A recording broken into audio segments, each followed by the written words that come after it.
তো দেখো গাইস, আমি আমার সোনামাকে যেই ধরতে যাব ও কেমন পালাবে। এখন ঘরে গিয়ে লুকিয়েছে, যেই ধরতে যাব অমনি কেমন পালাবে। সোনা হাতে পড়ো ওটা।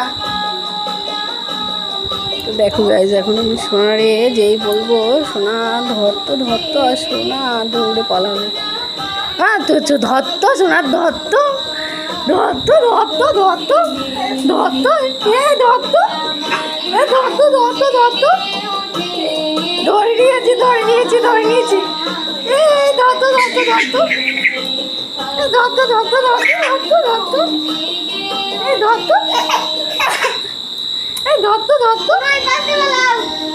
কি আছে মা? জিভে কিছু একটা পড়েছে, একটু জল খাবে?